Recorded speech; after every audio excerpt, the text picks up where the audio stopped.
Hiya, and welcome back to Where the Demon Lurks, the game that teaches us that Morris just shouldn't. Anyways, let's just hop right in.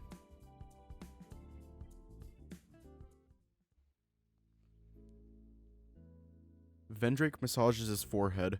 The number of torture demons slipping up at work vexes him. He ponders why such issues are on the rise.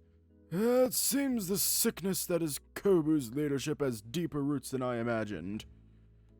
No matter. In time, these demons will learn to reach their full potential again. Perhaps a regular dose of the company theme song will lift their spirits.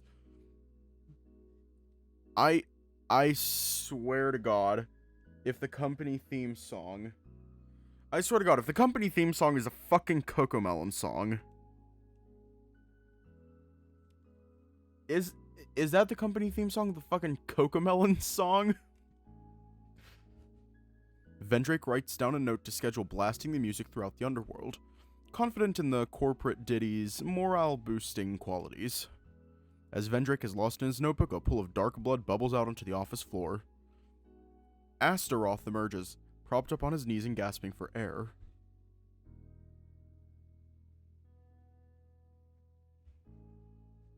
Never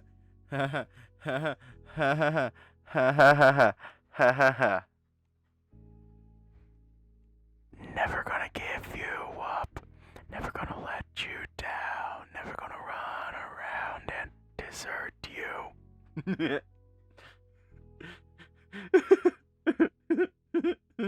You know I had to. Astaroth emerges, propped up on his knees and gasping for air. The gashes from Morse's claws remain open, the demon's flesh attempting to reform but continually burning away at the wound. What? Vendrake hastily moves out from his desk and rushes to his employee. The bull demon recites an ancient spell. He holds his subordinate's shoulders and eases Astaroth's pain enough for the demon to utter a few words. How did Kobu do this? No! Astaroth gasps for air. Another demon. A demon? Who among us is aiding Kobu? Astaroth shakes his head. Not one of us. Half mortal. Vendrake's eyes widen. How? The freelancer demon coughs violently. Despite his power, the damage Astaroth has taken is too much for Vendrake to hold back. That will do, Astaroth. Recuperate. Vendrake snaps his finger and a portal forms below the demon, taking it to the healing ward. Nox! Nox arrives through another portal on command, as if he had been anticipating his call. Yes, my lord! Once Astaroth recovers, find out more on this half-mortal, half-demon character. A half-demon mortal? That's not possible! It very much is. Search the registry for anyone who matches the description given by Astaroth. We don't have such a registry, my lord. Hiya. Why not? I've first seen something like this happening 100 years ago. I distinctly recall proposing one. Nox sounds like a drunk Miss Piggy. Oh, god damn it, now I hear it. Yes! You did propose such a registry, but Kobu and his father both failed to see the need and rejected the idea. Vendrake growls. Then find out who this troublemaker is and get started on that registry. Nox sighs. Yes, my lord. Kobu is acquiring a potentially dangerous ally. They're able to hurt one of our demons like that. Warn the other freelancers of this threat, and I want whoever arrives next to investigate that town. Something is amiss! The lone coffee machine on the desktop counter beeps. It whirls to life and begins brewing the next batch of coffee for its demon masters. The clanking of the door's locking opening announces someone's arrival. Amare steps through, waving his many hands in the air. Hello, mortal. Yeah! King leaps out from beneath the table swinging a broom. His weapon hits the demon with a loud thwack, striking the lynx's cheek. However, the demon stands there unflinching. King puts the broom down, his burst of courage quickly turning into guilt.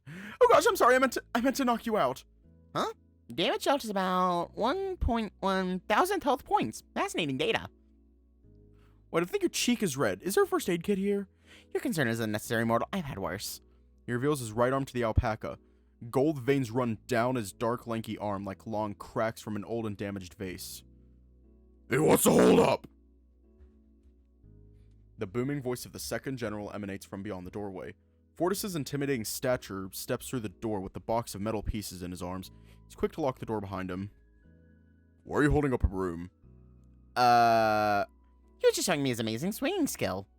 Lynx says with much glee in his voice. Sure he did. Better get used to just staying here. The doors are locked and you aren't about to break them down. I know. The alpaca rubs his arm. His eyes darting away, he focuses on a box in the corner that rests beneath a pile of broken forks, knives, and disused appliances.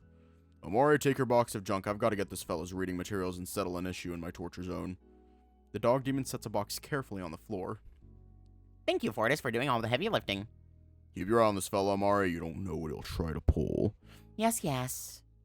The feline shoos the demon dog away with his many arms. Fortis shakes his head disapprovingly and leaves through the pantry door. Finally. It's just the two of us now. Just the two of us. We can make it if we try. Just the two of us. I don't know the words. As Amare approaches King, a pair of his floating hands rub together in a seemingly menacingly fashion. King backs away slowly. What are you going to do to me? Amare licks his lips. His many hands extend from his back, ready to pounce. Oh, that is foul. I'm going to enjoy every second of this. King pupils dilate. I'm going to assemble the new food processor. Oh, I just love a good assembly job. The lynx demon's translucent hands reach down for the box of parts and bring them to a nearby table. Oh, right. You mentioned that before. Whew. I thought you were going to do some weird tests on me. I will! Right after I figure out how much that might tamper with your soul. Oh. Amare takes out various metal pieces and glowing gems from the box and begins to assemble them. He hums a jolly tune while his whole focus on the machine. King watches how the lynx works, tracking the floating hands as they screw parts together, a small flame erupting from the tip of each finger, and proceeding to solder wires into place. As the demon works, the room starts to smell of burning metal. I know you're watching me, mortal. Sorry, I'm just impressed by how handy you are. Thanks for noticing. They're still far from being able to beat Fortis in an arm wrestling match, but I'll get there. No, I meant you're good with machines. Of course. I was made with the very purpose of crafting tools and weapons. Even while he speaks to the alpaca, his translucent hands continue working. Would you mind getting me a drink in the fridge? I've been so busy finding these components, I haven't had time to grab anything from the pantry. Sure. The alpaca walks over to open the fridge. It's the bottle of lemon soda in the top row, far back. King grabs what he thinks looks like lemon soda. The liquid inside is a deep yellow with bubbles rising up to the lid. Thank you. A pair of floating hands holding a blueprint set the paper down and grab the bottle. Okay, that's really cool. You said you made those hands? That's incredible. Amare puffs out his chest. You haven't seen anything yet. The floating arm holding the drink tosses it back and forth with another arm. Amare picks up some gears and random tools he has lying around and throws it behind him. Acting as if they have a mind of their own, the remaining pair of arms drop what they're doing and catch the items. The appendages then begin to juggle the things with little effort, catching and throwing them with each with pinpoint precision. Shit. King claps enthusiastically. Thank you. Thank you. You should see its earlier prototypes, though clunkier and reliant on a remote function. It was amazing they did anything so they used scrap metal and whatever leftover parts could find during the war. While the demon talks, his magical hands continue their juggling act.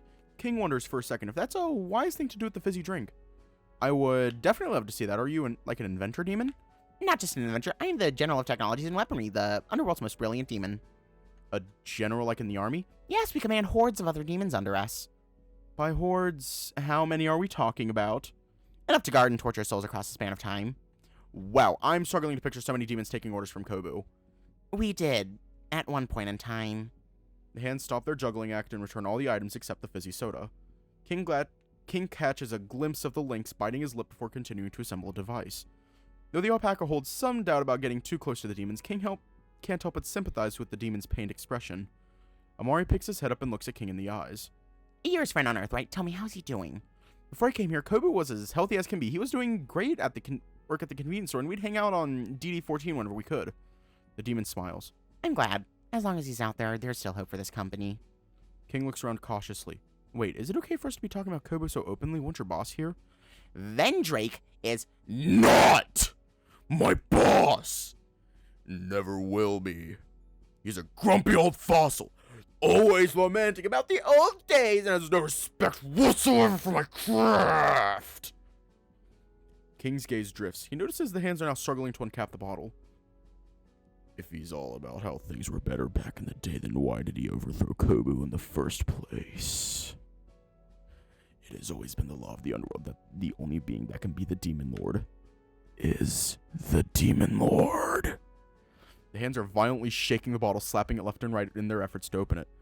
King half raises a finger to get the demon's attention, but Amare continues ranting. Worst of all, Vendrick had the balls to cut the funding for my lab. We didn't have all this technology during the previous Demon Lord's reign, and we did just fine. All your machines do is make the torturers lazy. The Lynx demon mockingly imitates Vendrick's gruff voice. Well, before I came along, demons were still bashing souls with rocks, and I don't think anyone wants that. The hand brings the bottle to Amare's face. No, don't!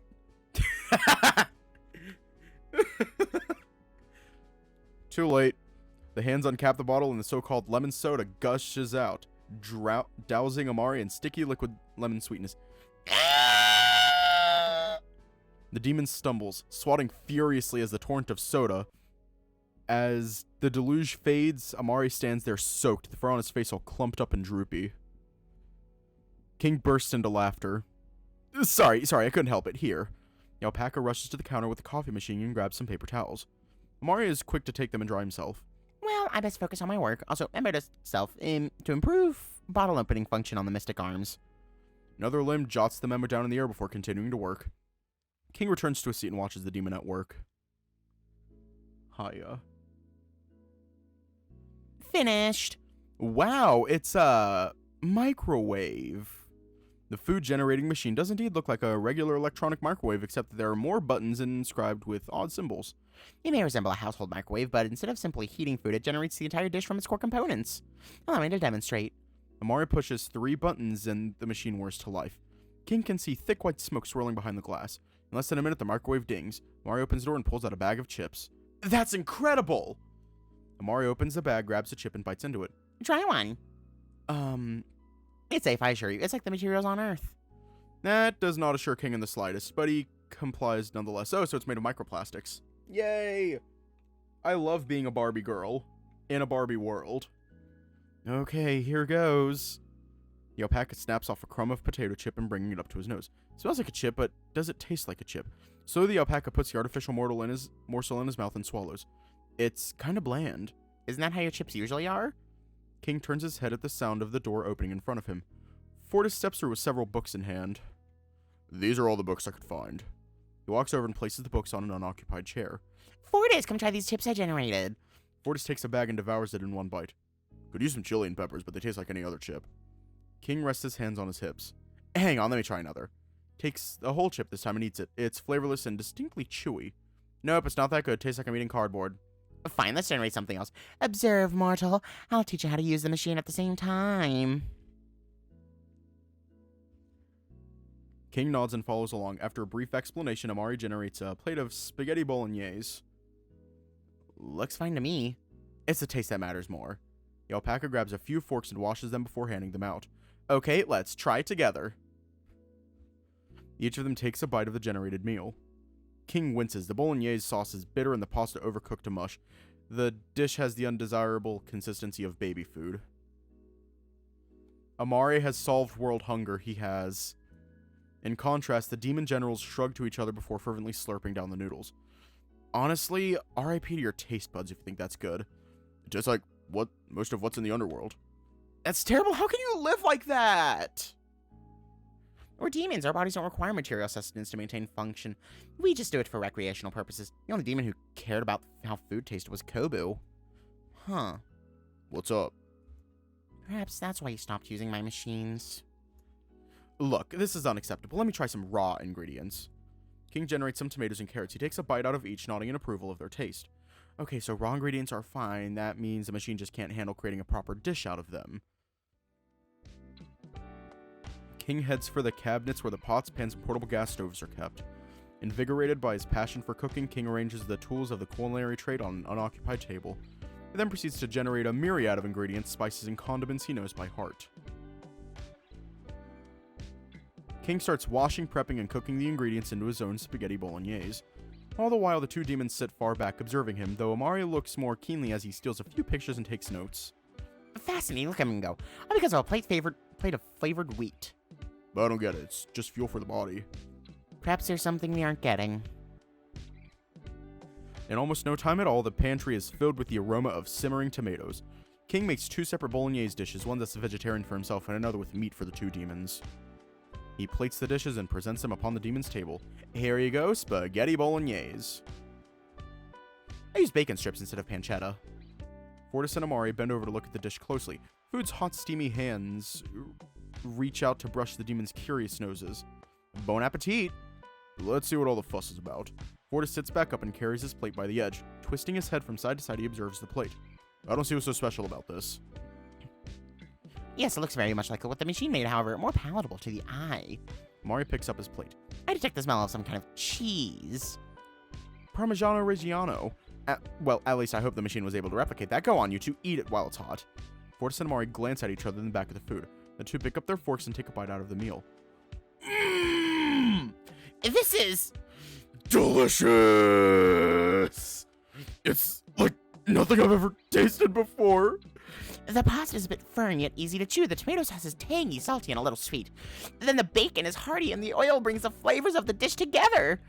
None of those snacks Kobu asked for before ever reached this level of tastiness.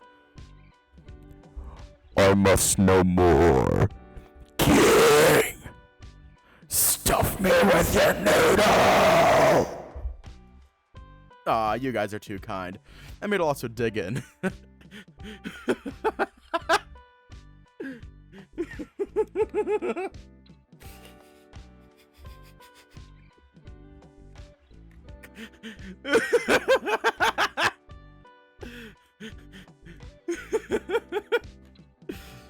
As the demons eat, King turns his attention to his plate, though he misses eating with Kobu. For now, this little moment is enough to keep him going. I'm so full. Meow. The demon sinks deep into his seat. Gentle purring noises emanate from his chest. I guess it was good. For mortal cooking. Just good? I remember someone demanding seconds. Then thirds. That was just me confirming there was nothing suspicious with that. I'll admit the food was decent, but the spices were weak. Excuse me? I use the same spices I use back home. Ooh woo. Yeah, I suppose by mortal standards it is good, but the spices I make will kick your little tushy. King raises a curious eyebrow at the thought of spices made in the underworld. Well, I definitely do better if I was back in my own kitchen. You know, on Earth. An idea comes to mind. King considers using this moment to strike up a bargain. With this, why don't you guys help me get home, and I promise I'll cook for you guys whenever you need it. I'm in. Amare raises his right hand. It means I can experience the dishes mortal have been fighting over for the past century, the pancake and the waffle!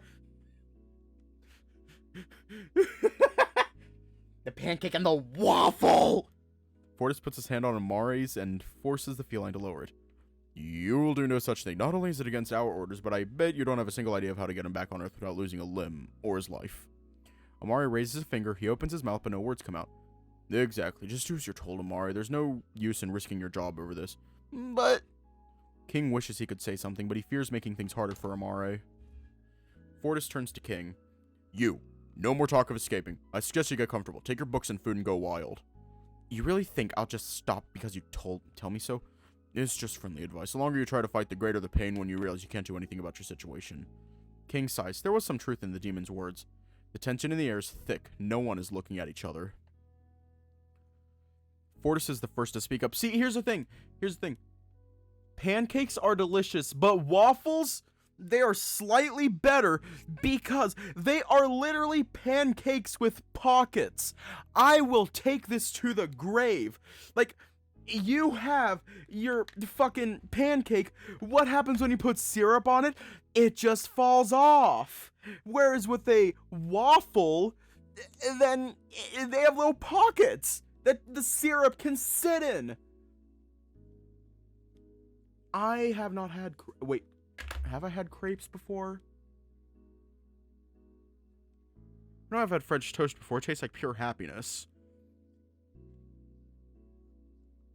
I don't think I have. I don't think I've had crepes before. And that upsets me. I'm gonna have to make some. Fortis is first to peek up. We should go. We have work to do. He yanks Amare by the collar of his shirt and throws the links over his shoulder. Wait. If we don't help, I won't get to study King's food. That's okay, Amare. I'll cook for you anytime you come by. Even for you, Fortis. Yes! The research continues! The demons leave through the pantry door, locking it on the other side. King turns his attention to the dishes littering the room. Could have stayed to clean up. He brings the mess to the nearby sink and begins scrubbing. His thoughts turn to his escape plan. Looking at the soapy plate in hand, his mind runs simulations on how he can escape, and they all lead back to the same idea, getting Fortis's key. Sudden realization then derails his train of thought. Wait, if I even get the key, where do I go? He sighs. No, there should still be a way. I just need to find out more about this place. He grips the dripping wet plate in his hands tightly. With one deep breath, he refocuses on his chore. Upon finishing the dishes, King pulls up a chair and looks through the pile of reading material Fortis left him with. What are the chances all the answers to my problem are in these magazines? Well, at the very least, it would be a decent distraction from all the stress. He pulls out a random magazine. Muscle Universe, 1993. Ooh, an article on the top 10 muscle building tofu recipes. Don't mind if I do. You run, your lungs feeling like they will tear apart at any moment. You have to catch up to Morris. Your friend jumps from building to building throughout Kibbleton. You turn a corner, scrambling to catch sight of where he's going. Huh? A swarm of faceless shadows march towards you. Their forms seem unreal, waxing and waning out of existence. What happened here? Demons? Aliens? It's time to drink water. You look around, noticing some shadows upon leaving the range of the dark clouds revert back to into regular people, none the wiser to what happened. It's time to drink water. A field that transforms people. Is this one of Morris's powers? Shit, I don't have the time right now, but I have to stop this before it could get worse.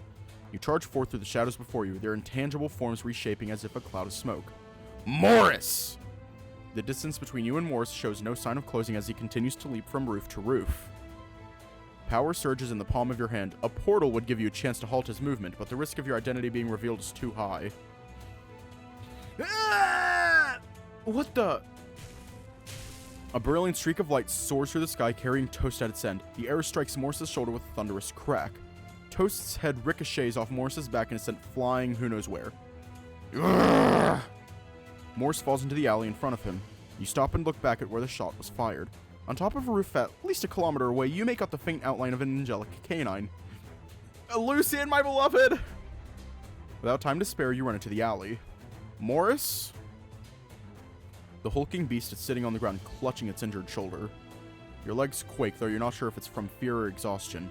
Turns his head to you, his face twists into a hostile grimace. He rises and roars.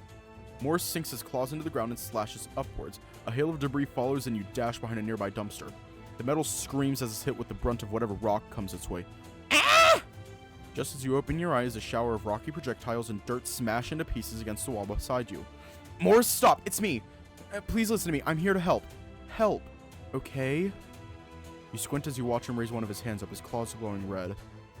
He growls as his shoulder is shocked by bright sparks. Morris brings his hand down, releasing streaks of red energy flying towards you. You tense, hold your breath, and get ready to dodge. But your tired body barely reacts fast enough. Red streaks of light arc upwards and explode above your head. What was that? A warning shot?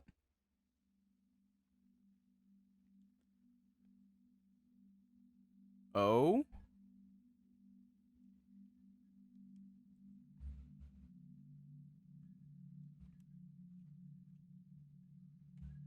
Oh? You both lock eyes, staring long and deep into each other without saying a word. Slowly, you hold out both arms in surrender and call out in a shaky voice. Morris? Please. I won't hurt you. You point to his shoulder. That hurts, right? I can try to fix it. I don't know how, but you have to let me help you. Please. You inch closer to him. The sparks continue to make his shoulder twinge, but the rest of his body is frozen in place. Morris, let me help you. Your eyes remain fixed upon his gaze, seeing the behind the seething anger is fear. Hold out both your hands. Look, it's me, Kobu. Morris grunts. You know me? Remember we had pizza night, and that night we exercised the house, and we had that awesome beef bowl. You stop, standing inches away from him.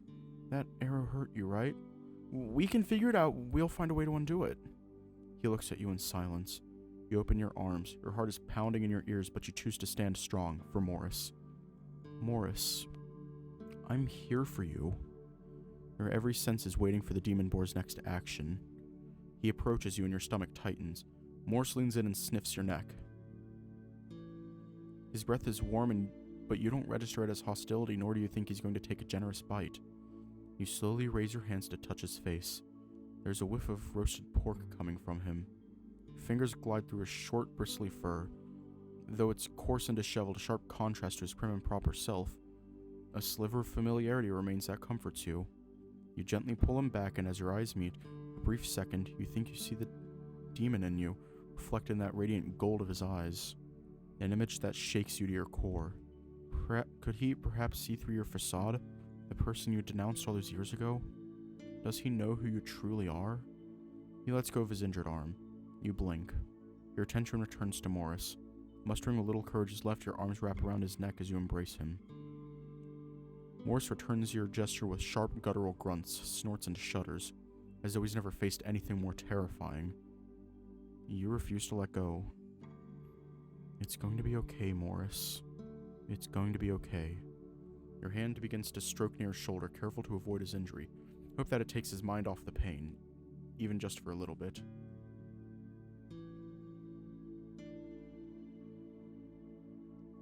Which VN YouTube channel? Ah, fuck. Shh. It's safe now. Safe. You keep your hold onto him, unsure of what to do next. For now, all you wish is for Morris to be alright.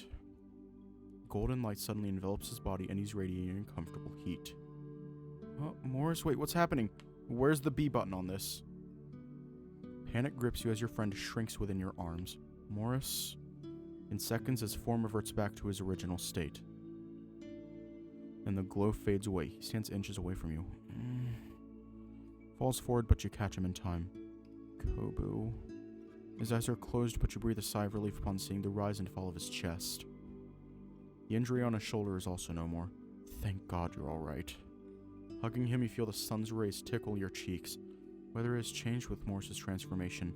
Magic field that turned people into shadows dissipates along with it. Looking at his sleeping face, you whisper to yourself,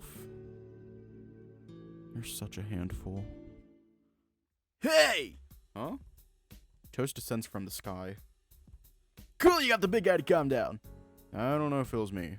I mean, it happened somehow. It was taking his pants off part of the process. I'm sorry. Pants? What? Look behind you. Morris's pants lie separate from his body. You snatch the pants and turn back to Toast with a look of utter shock, but before you can explain yourself, your footsteps rushing towards you. Lucian appears from behind. Kobu, are you alright? Lucian, I'm fine. You took your time getting here. That's because you had a good head start. Honestly, why did I believe strapping you to that arrow was going to make it fly any better? It did. I so made sure it hit him. Also, he points at Morris. Was stripping him really necessary to avert his transformation, Kobu? I didn't strip him. Now, can we please just take him to a hospital? Hold on. I can check his condition. Hold up. Good grief, he's naked! Can we share Lucian? No. Lucian approaches Morris and summons a feather in one hand. You know, if you keep plucking your feathers, your wings are going to go bald. Lucian scoffs as the hyena snickers. The angel runs the feather along Morris's body. His eyes never blink during the process. His physical condition is fine, but I can sense that a large chunk of his soul energy has been drained. That's dangerous. If it was fully depleted, then yes, but there's sparks of it remaining. He'll recover with some rest. A loud crack distracts all of you. Right above Morse, a tear opens up much like your portal, and out comes a briefcase. What was the loud thunk beside Morse? Free stuff! Think there's cash in there? No, I think. You look at Morse and back at the briefcase. I think it's Morse's.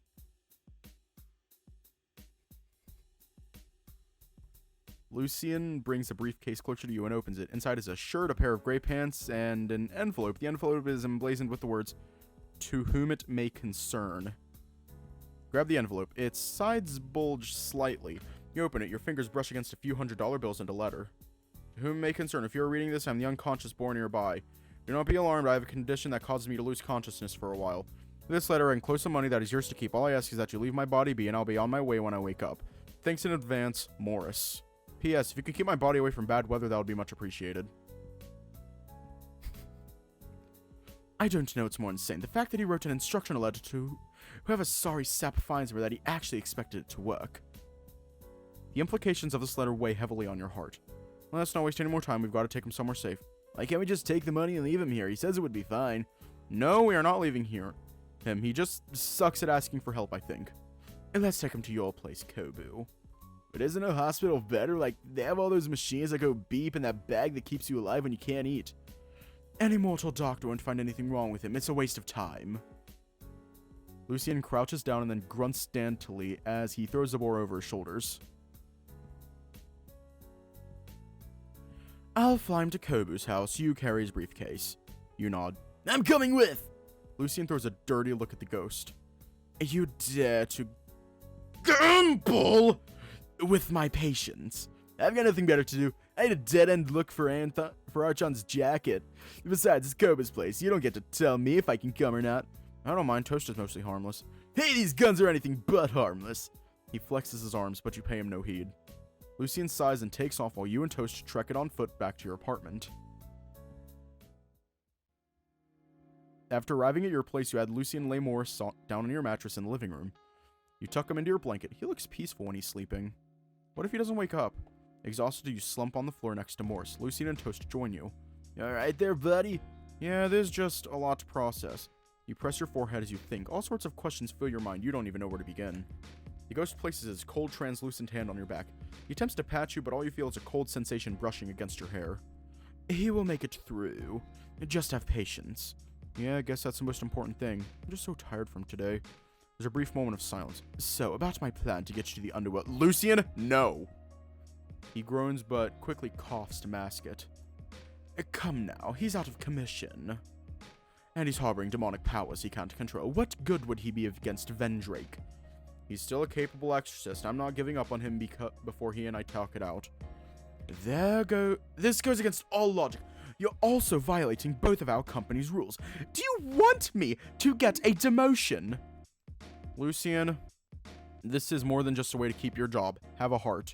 I do have one, and it's perfectly healthy. Then you'd think about Morris, too. Yeah, you can't give up on a bro. That's not cool.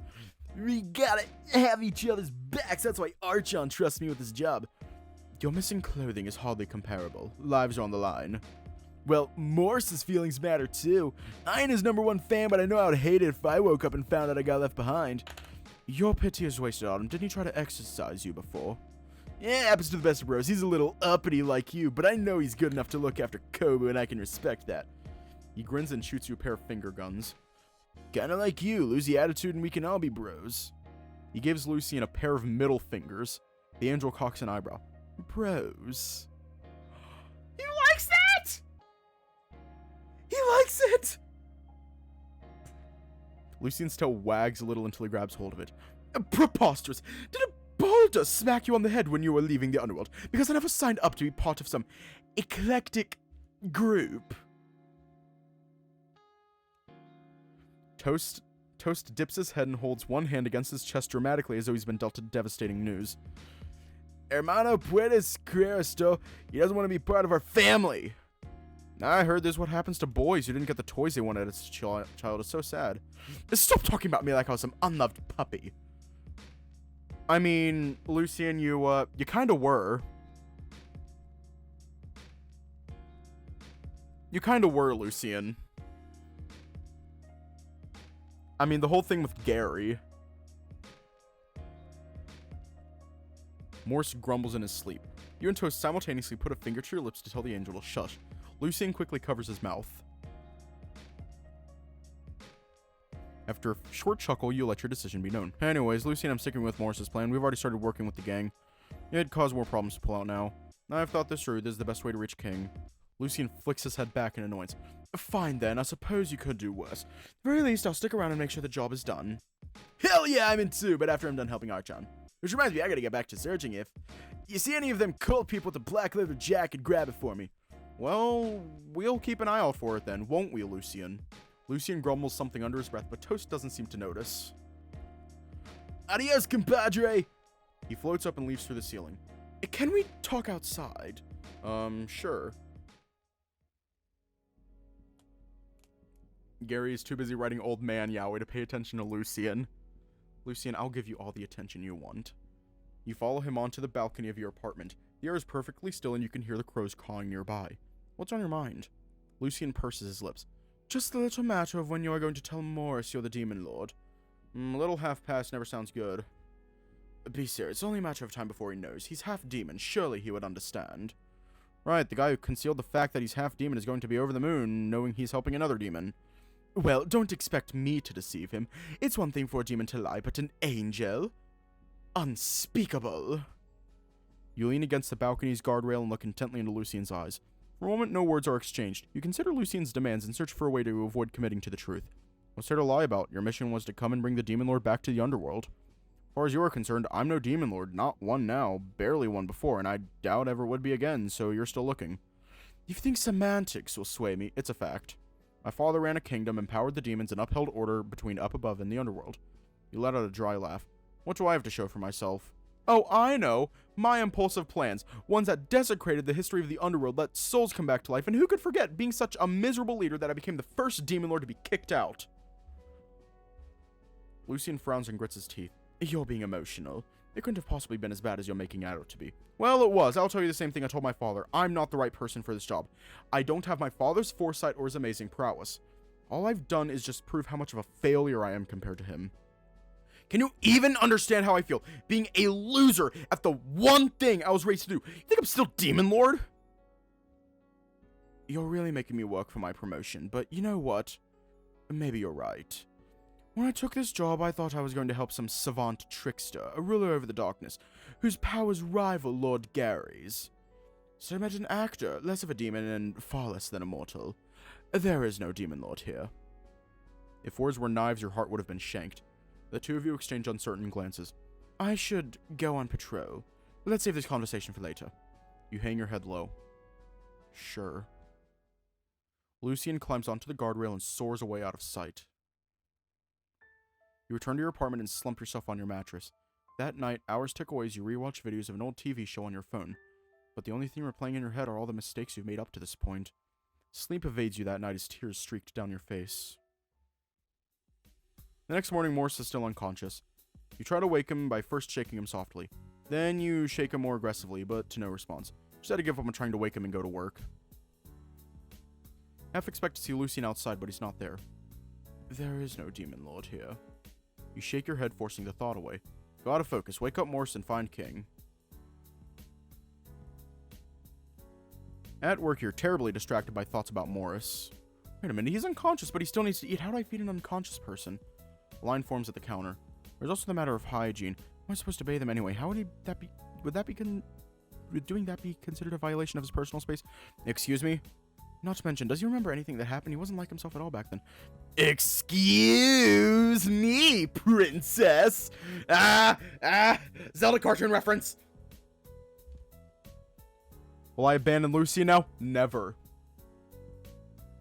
Never. I love him too much. I will never abandon Lucien. Morris is growing on me, but I will always love Lucien. The customer slams her basket of goods on the counter, snapping you out of your rumination. Rest of the workday is not very productive, to say the least. After work, you use the money Morris provided to purchase a bunch of jelly drinks, some snacks, and toiletries to care for the boar. Upon reaching your apartment, Lucien swoops down and sits casually upon the nearby handrail. Here you are. Where have you been since yesterday?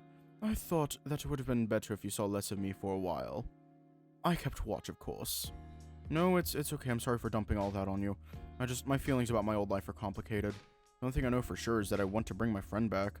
Right, that would be a suitable thing to focus on. You feel some warmth rush to your cheeks. We're glad you didn't mess things up with Lucian. You both enter your apartment. He's still asleep. Not even an earthquake could wake him. You approach Morris and Toast's head pops out of the ceiling. Hola! You put on a forced smile so as to not worry the ghost. Hi, Toast. You again? Weren't you on a quest to find a jacket? I was! The three of you sit around Morris like you would around a campfire. Ooh, what you got there, sweets? Grabs a bag you brought from the store and pulls out one of the jelly drinks. It's food and toiletries for Morris. I figured I'd need to feed him. Nah, Doc, I don't think you can just put food in him. Trust me, I've been in and out of hospitals. Usually put one tube in your mouth, then another in your Where am I going to get that? You won't need all that. Just use all my feathers. My healing is multi-purpose. It satiates the user and even alleviates exhaustion. That's it. You're like a walking ambulance. Lucian sticks out his chest. But of course, for an angel of my caliber, treating physical wounds and providing basic needs is nothing. Toast was talking about Morris's penis. He conjures a feather and delicately sets it upon Morris's forehead like a waiter presenting the most decadent meal. Take the remaining drinks and pass one to Lucian. He raises an eyebrow with the gesture. Have one. I don't want to waste it. If I must. The three of you take a drink, worrying that some of the jelly might phase through Toast and fall onto the floor. You head to the kitchen to grab a towel. Excuse me. You plop the towel right into where Toast's butt would be. Just sit on that if you're going to drink. Toast nods and does as commanded. Lucian tentatively sniffs the mouth of the drink bag before closing his eyes and taking a big gulp of it. His whole body shudders. It's cold. And tastes like grapes. It barely tastes like orange for me. Ghost senses can't be helped. How'd your jacket hunt go? Toast stares down at his drink. Not a black jacket inside. Heck, seemed like all them cultists up and disappeared from the town. Disappeared? Yeah, not a trace left behind. That's weird, right? Should we be concerned about this? You think that gang you started working with had anything to do with it? You seem to recall Jin mentioning how the cult was troubling them. Maybe. If they iced them all, that means the jacket is with the gang. I can check them out. No, don't. The two look at you confused. You bite your bottom lip, recalling Morse's concerns over talking about the gang. They're bad news. Just keep away, okay? Whatever you do, both of you don't approach the gang's territory unless I say so. Leave it to me and Morse to handle them. I've been in a gang before. It ain't that bad. Can't be different than from when I was alive. Trust me, they're different. I wish I could tell you more, but I can't. So please, both of you, trust me and stay away.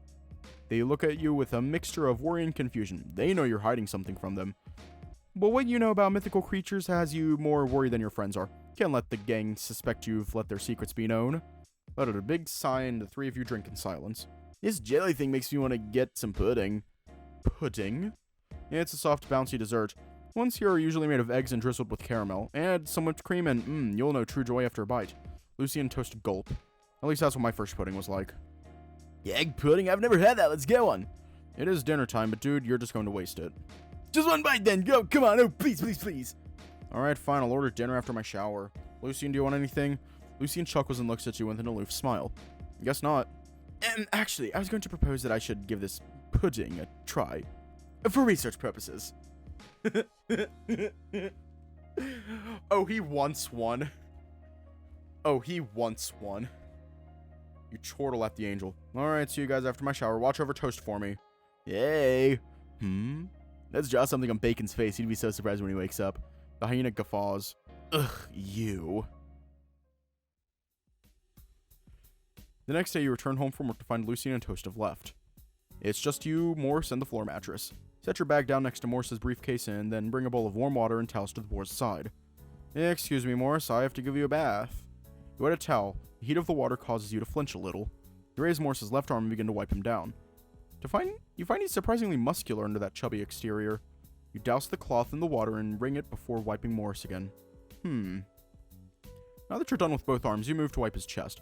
The feel of his heartbeat beneath the palm of your hand makes you ponder the irony that a demon is caring for a mortal, or at least half a mortal. Showing mercy was something close to impossible for your kind. You expected the same of every mortal. The day mortal kind becomes completely merciful is the day hell freezes over. Then there was King. He was always helping, even back then. It had been days since you had left the bizarre dragon-worshipping town. Without a coin to your name, all you could do was trudge to the next red zone. Fear was a common travel companion through your journey, every shadow concealing a possible attack. The freelancers weren't after you then, but the world was not kind to an aimless stranger. At one point you had to put on a set of clothes from a random bin to hide your identity. Your old clothes were kept in a black plastic bag that you carried everywhere. Eventually your travels brought you to Kibbleton. Exhausted and aimless, you stopped at the front of Sunny Fruits. Wanting to get out of the rain, you were scrounging through the rubbish out in front for anything you could use as a cover to keep on going. Plastics are so small. A dented can of soda. Is it safe to drink? Creak. That was when King appeared. He stood at the threshold of the automatic door with a bin bag in one hand and an umbrella in the other. When your eyes met, shame gripped your chest.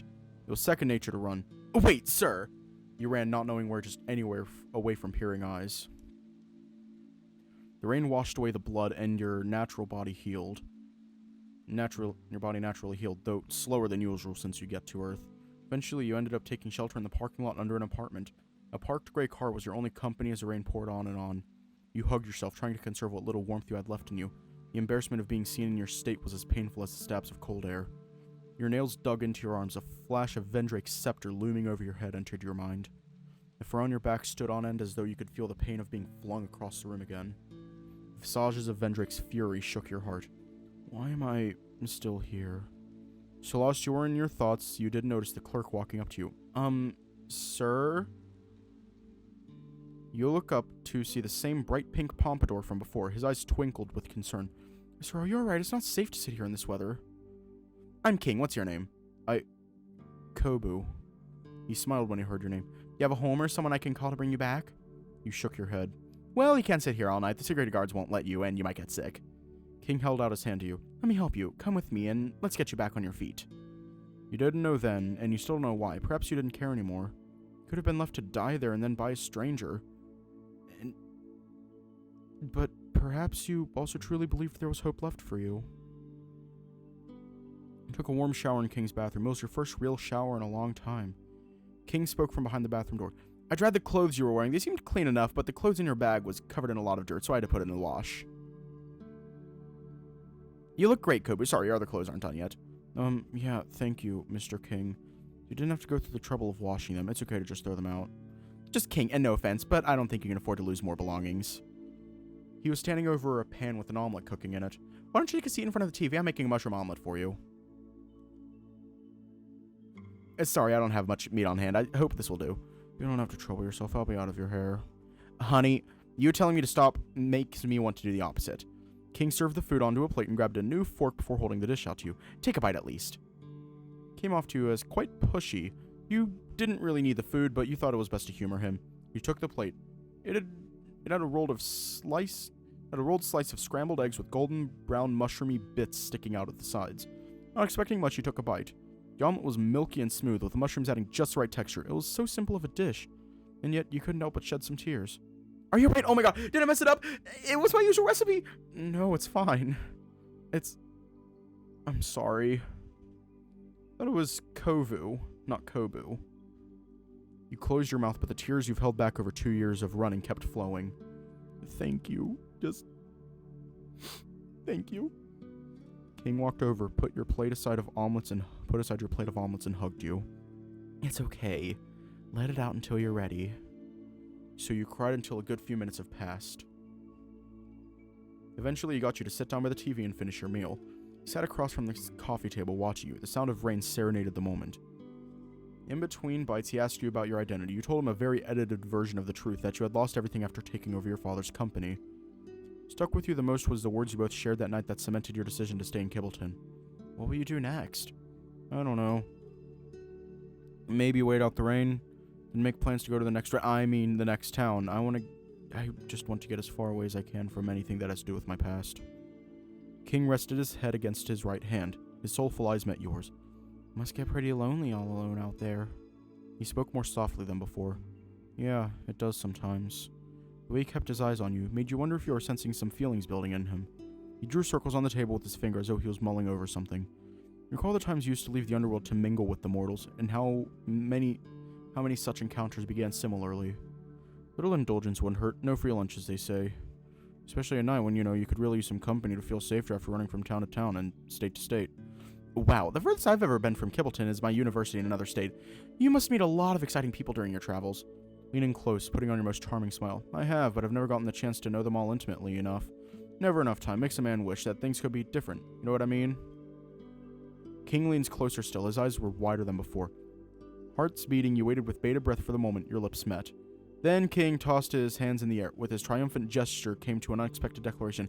I got it! You can stay here in Kibbleton! You blinked twice. Come again? You said it yourself, it's lonely, it's unsafe, and you want to get to know people better. Why not take some time to live here?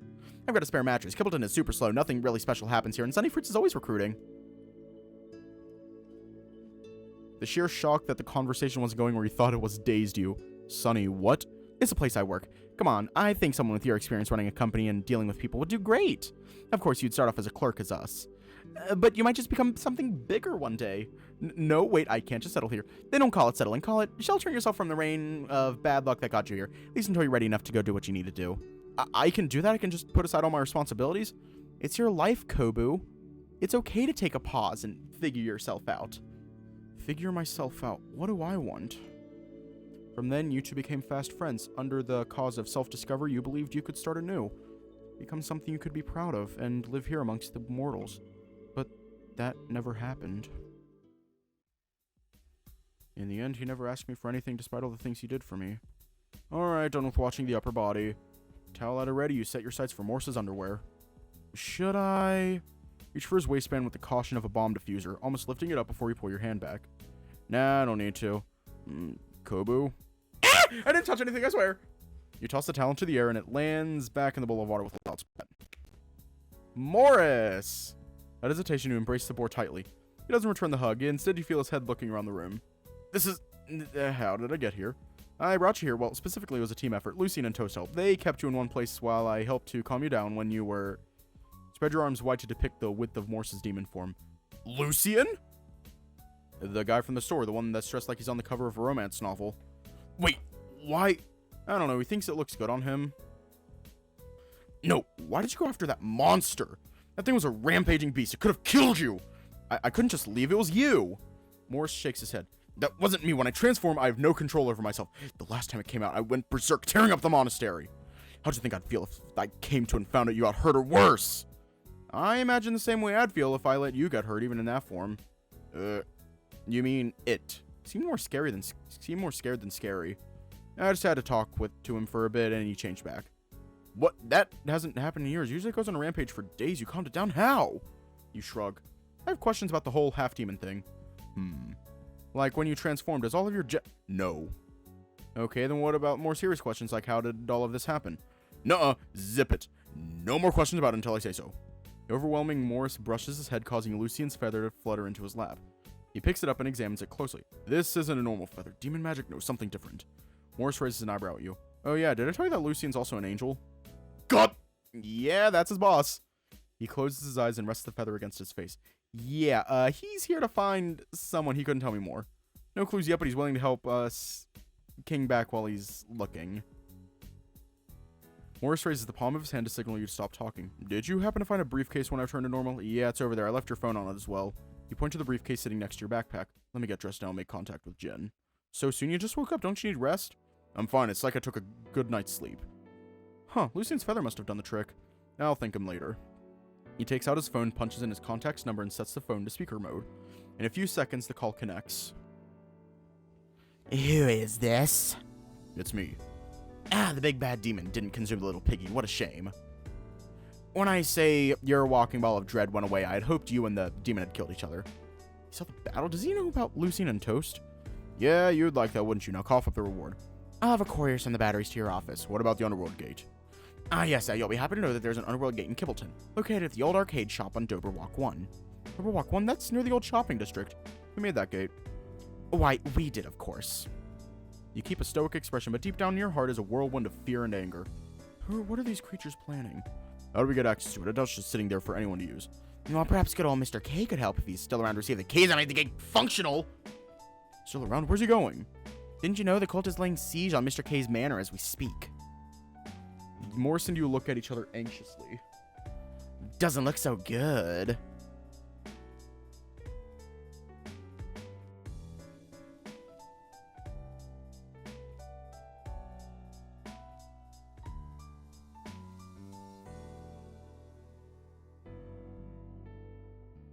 The sound of munching comes through the phone speaker.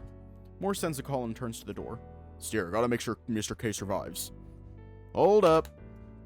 You grab him by the hand. What are you even planning to do? This is a gang war. We don't have any stakes in it. We do. If Mr. K dies, then those keys fall into the hands of someone more powerful than that old codger. This is our best shot. Now stay here. It's safer. No, I get this is important, but I'm not letting you go alone. Morris wrestles his hands free from your grasp and then grabs you by the shoulders, digging his digits in a little too hard. His snout covers your field of vision. Listen to me. I can't let you get hurt because of my mistakes. Just let me do this. See the desperation in his eyes.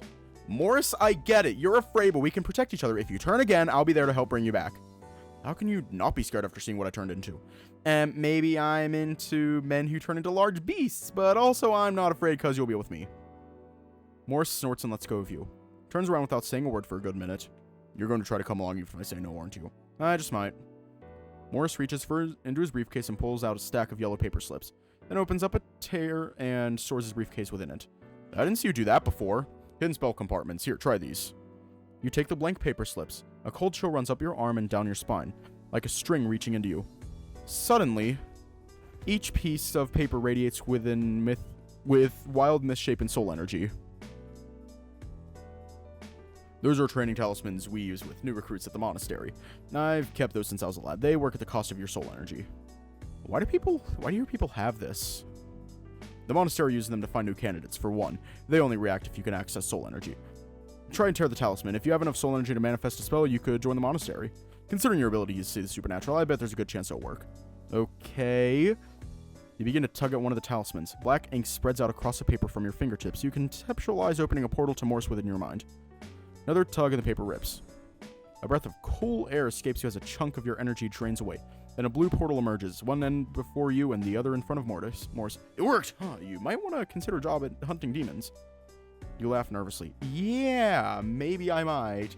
Interesting how your powers manifest. It seems to be made of the element of fire.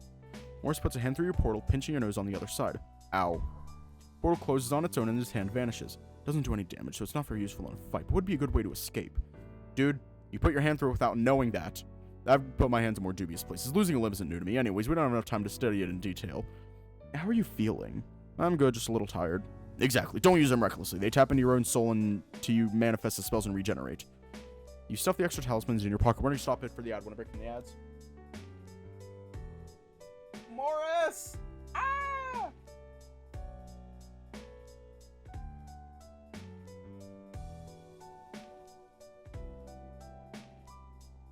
Morris! Ah! Do your no ads dance.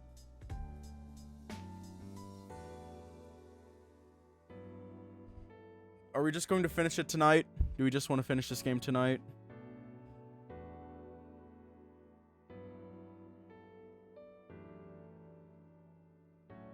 So it would be a new novel.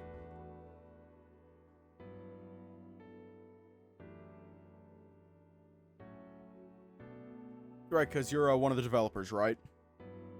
Well, here's the thing. After I finish this, I'm going to download it onto the other laptop and replay Lucian's route because I am obsessed with him. It is very concerning. I should probably get therapy about it. I should actually probably get therapy about my obsession with Lucian.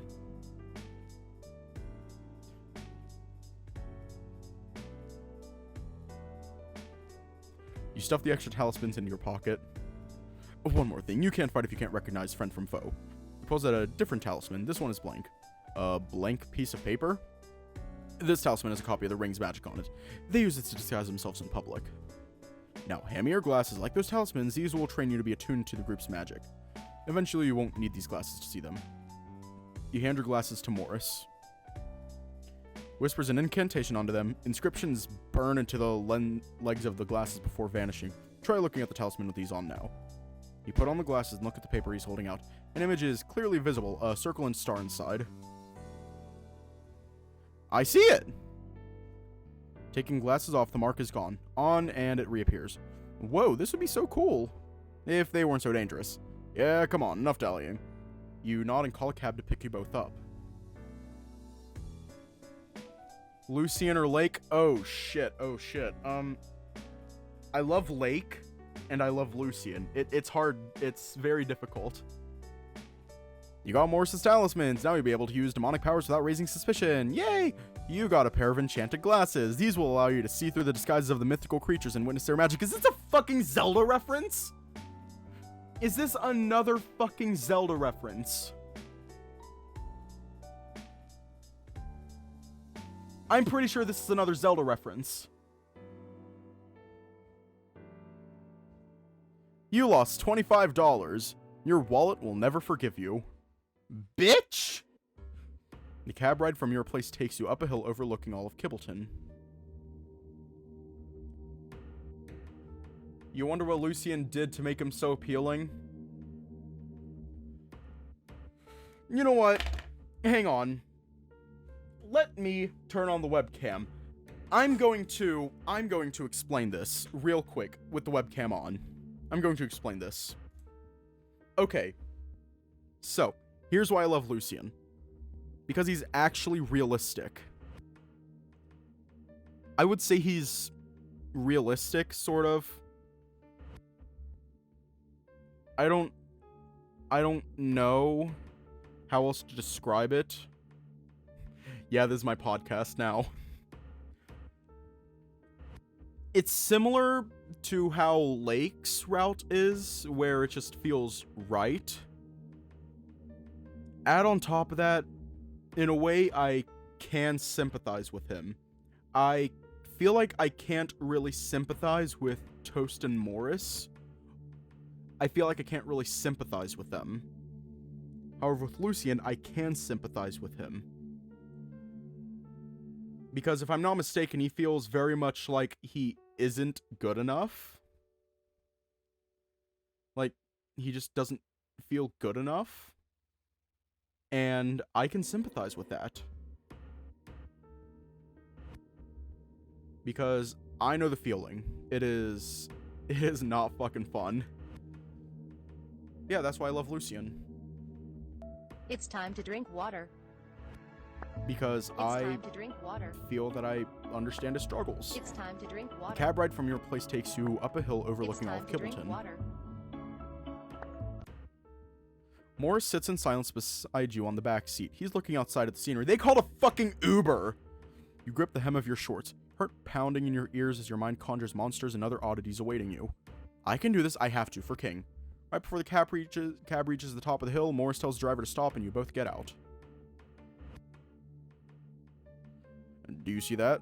He points to the contour of a dark orb taller than the trees surrounding you. It smells familiar to when Morris turned into a demon, a field generated by someone strong. I see it. Do you know what it is? You feign ignorance. That's a concentrated magic field. Ancient texts in the monastery have recorded high-ranking demons and angels being able to cast them. Mr. K is the first creature I know who can cast them as well. Inside, all the rules of space, time, and reality become irrelevant. It's the world of the caster. Your best bet is to avoid it. He's that strong. Is that one over there his? Doesn't look like it. Trust me. When you see his, you'll be swimming with the fishes. Let's hope it doesn't come to that. Your heart beats faster. This Mr. K could be as dangerous as the cult. I wouldn't bet on it. Walking straight ahead and turning a sharp corner, you come upon the entrance to a hilltop mansion. The gate.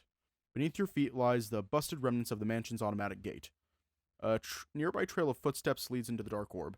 Last chance to turn back. I ain't walking all the way back down this hill. Then there's only one way to go. Okay, bye. Entering the orb at a sickening miasma lingers in the air. Oh shit, there's more furries than female and male. There's also a bird. Yay! You're standing within a courtyard. The cultists and gang members are brawling in the distance. There's no time to take it all in. Blasts of magic fly through the air. The hooded figures are knocked down, but they keep getting back up. The cultists move as if weighed down by an invisible force, barely reacting to the kicks and punches delivered by their foes. A scream rings out to your right.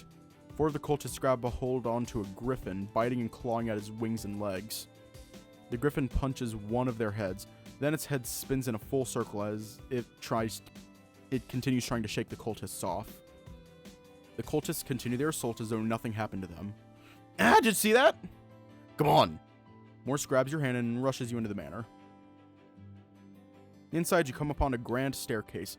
The foyer's opulence puts your teeny apartment to shame. You'd feel intimidated if it weren't for the ongoing cultist attack. 2 mythical creatures lie dead on the floor. Long white bones have punctured their chests. Blue blood is oozing out of them. More screams can be heard from the rooms to your left and right, people yelling for help. Above you, you hear footsteps and the sound of rushing water. He's upstairs, 3 white splotches appear on the foyer ceiling, from which goo slithers out, forming effigies before you. They rise and their forms solidify. They're wearing the cultists' uniforms, but their faces are melting like boiling wax figures. Oddly enough, they are no taller than your knees. Those things are not people. Good, then I can do this. Morse casts a fireball at the creatures, their spell erupting into a pillar of flames. Even as they burn, the cultists make no sound, the intense heat only serving to melt their faces further. The ablaze creatures run towards you, far faster than the cultists outside. Run! You're too fast. One of them leaps onto your chest as it grabs onto your shirt and inflates up like a balloon. Kobu! Morse casts a blast of air, sending the other 2 creatures towards the stairs.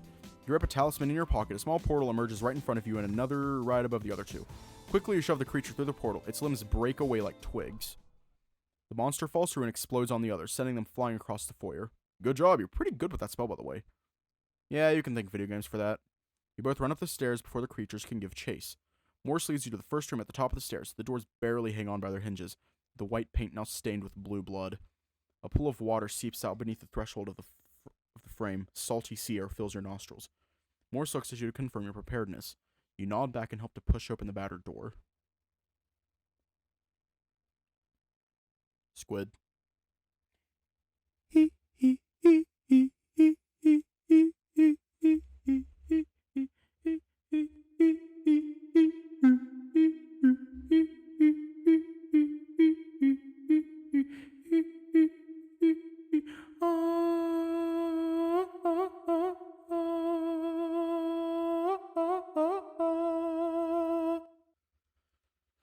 Feel a gust of soul energy, a faux wind that blows through your fur like a thunderstorm. As the wind settles to reveal a looming figure with his back turned towards you, he raises a limb that splits into 3 tentacles, as though signaling to you not to approach. Oh, he's an octopus. Oh shit. Across from him, a mortal dressed in the cultist garbs is smiling eerily at the looming figure. This cult member's jacket is different from the others. A patch on his arm is completely filled. He carries with him a disturbing confidence. Raising an open hand in your direction, the cult member speaks. Allies of the monster come to die. How many of you have enslaved with your powers, Kraken? No matter, send us as many as you like, and I'll strike them all down with the righteous fury. For I am Prometheus, and I will enlighten all mortal kind. The cultist narrows his eyes. His smile dips slightly. Your silence betrays you, Kraken. I sense your fears. You see how one man has undone so many of your allies, leaving you all alone. You will regret the day you underestimated our kind, thinking your magic allows you to rule over us. Well, no more! Prometheus's eyes bulge outward.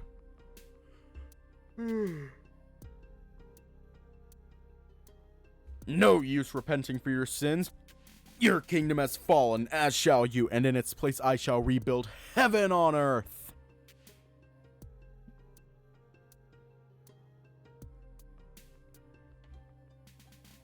Your chatter doesn't amuse me.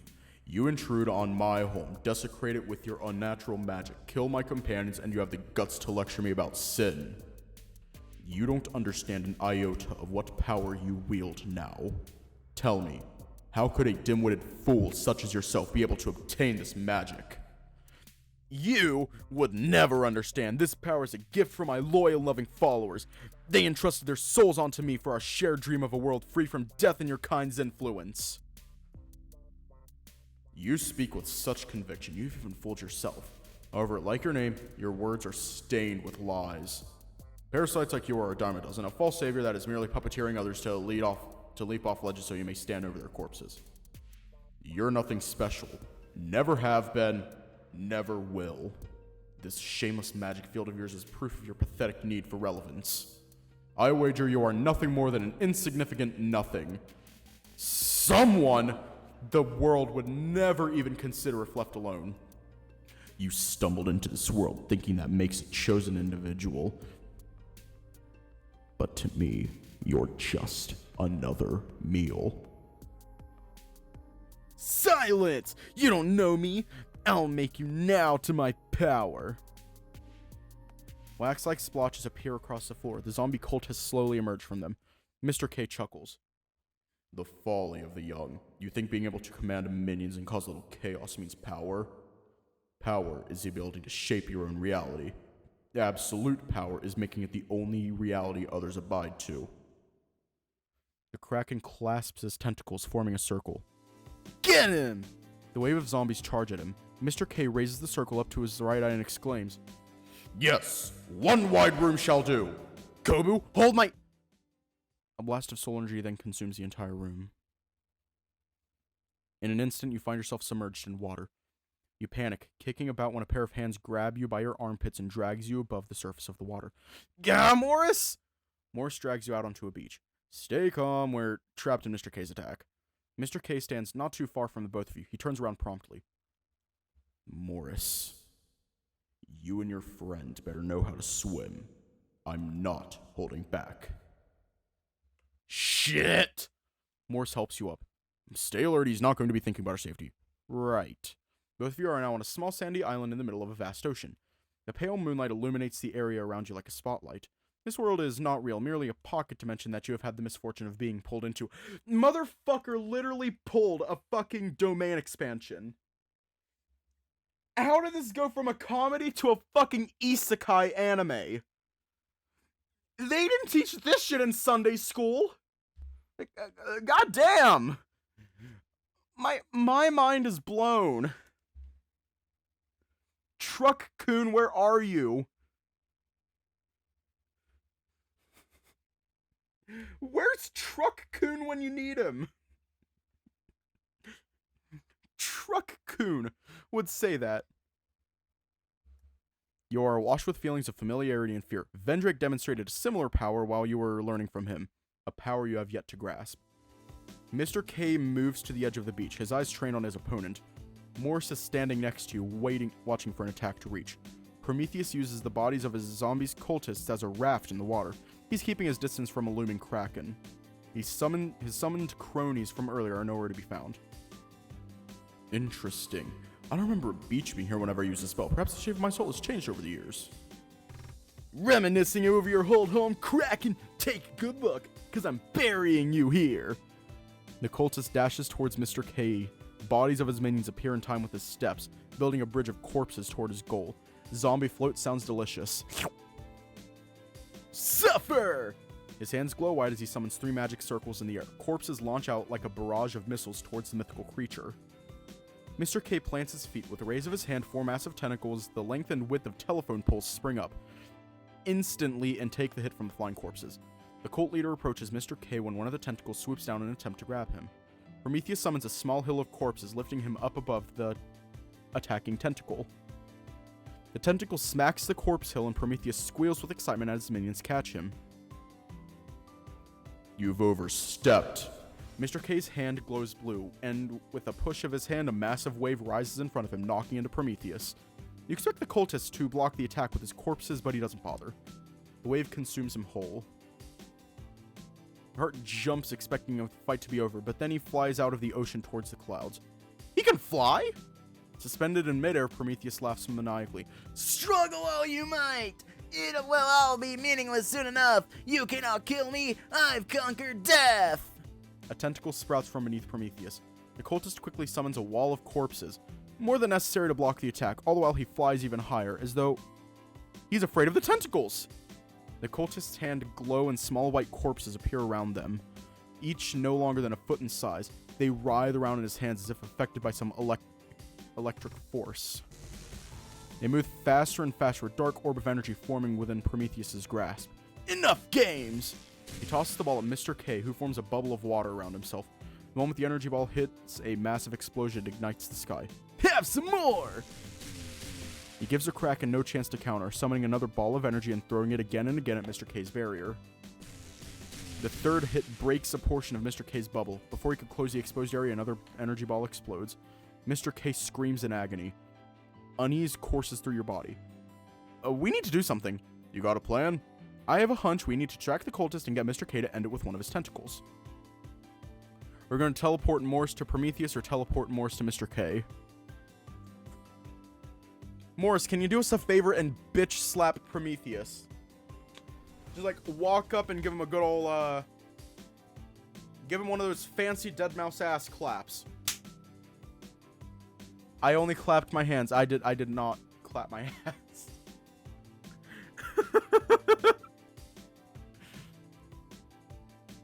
Stop him from attacking. Morse nods. Use one of the talismans to conjure a portal above Prometheus's head. Morse rushes through the portal in front of him and falls through. Yeah! What is this? Get off me! They flail about in midair. The cultist struggles to get Morse off him. A slither of hope breaks through as Mr. K uses the distraction to launch a tentacle at the cultist. I said away with you! The cultist fires an energy ball, but in his struggle, he accidentally launches it at you. No! You run, but it's too late. The explosion rips every molecule of you apart. What are you doing here? You can't talk, can you? Not that you should, considering you've never been here before. But I wasn't expecting you here, at least not this early. What did you do? Good grief, I was really hoping you lived a fuller life before this. I guess this is how it ends. You're dead. The voice sighs. There are a lot of people still waiting for you, like that alpaca boy. Alright, don't ask any questions, not that you can. Before they become aware that you're here, I'm sending you back to the moment of your death. You won't recall that we ever talked, of course. Now, don't waste this. Oh, shit.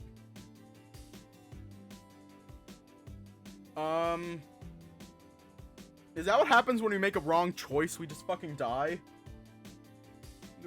When did this become Oregon Trail? When did this become Oregon Trail? Are we gonna get dysentery? Fucking... You know what? Let's do it again. You again? Did I just send you back? Kobu, please, just be more careful. I'm at a loss for words. So, what I'm going to do is I'm going to set this process to automatic and let it do its job. I'm turning a blind eye to this, Kobu. If you're not going to take it seriously, neither am I.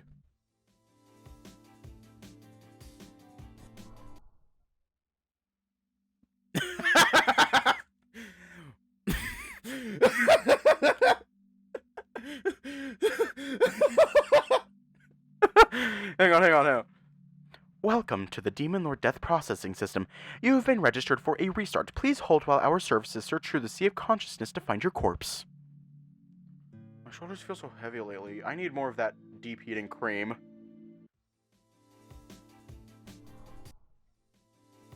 Oh my...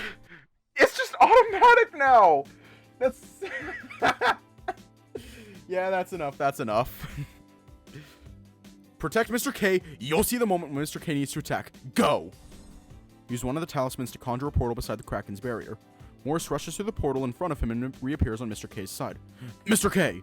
What are you doing? Sorry. What are you doing, boy? Prometheus fires another blast at the boar. You conjure by bringing forth a portal right in front of the blast and redirecting it back to the cultist. What the fuck? I'm sorry. That was the most lowercase shit. The attack hits a wall of corpses, but it still sends Prometheus back a good meter. He's avoiding your tentacles. I can see that.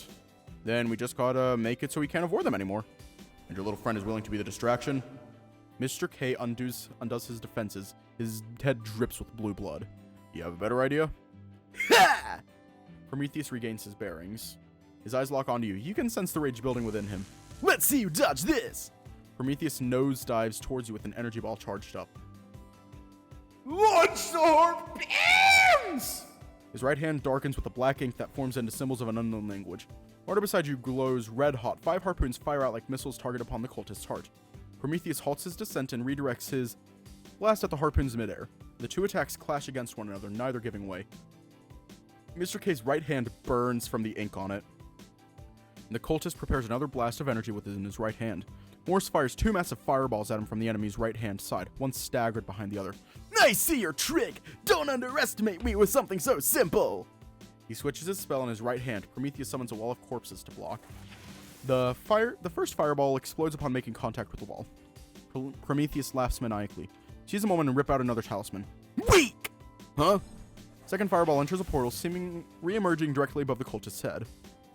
The fireball erupts into a pillar of fires, like a sun burning above the gloomy sea. The flames consume the cultist's entire body. Mr. K's attack is completely blocked by the foe's final energy ball, but it doesn't matter anymore. Prometheus's unconscious body hangs in midair. Finish it now! Mr. K snaps his fingers. The island rumbles. All 8 of the Kraken's tentacles rise from the ocean, quadruple the size they were before, each capable of towering over a double-story building. The tentacles entangle around Prometheus, 2 binding each limb. The cultist shrieks as he comes to. No! No! No!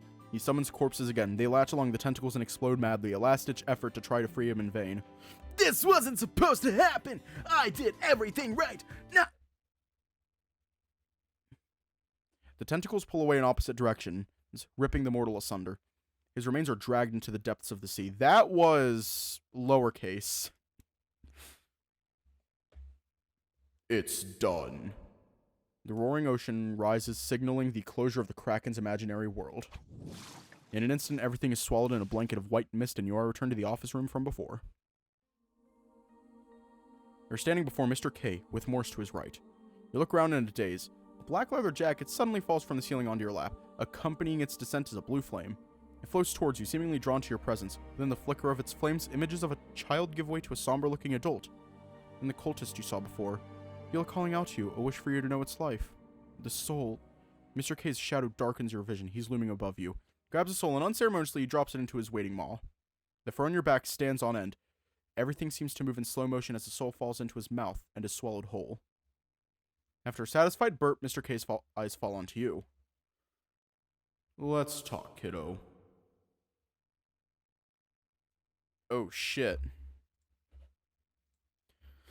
That... I mean, he did.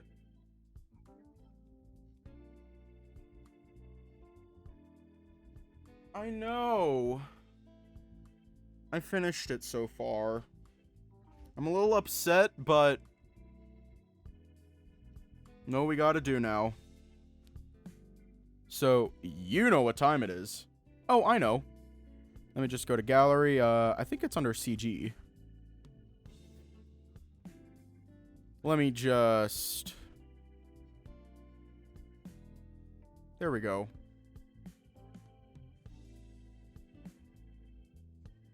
Anyways, you already know what time it is. Stay safe, have a good night, and I will see you all tomorrow.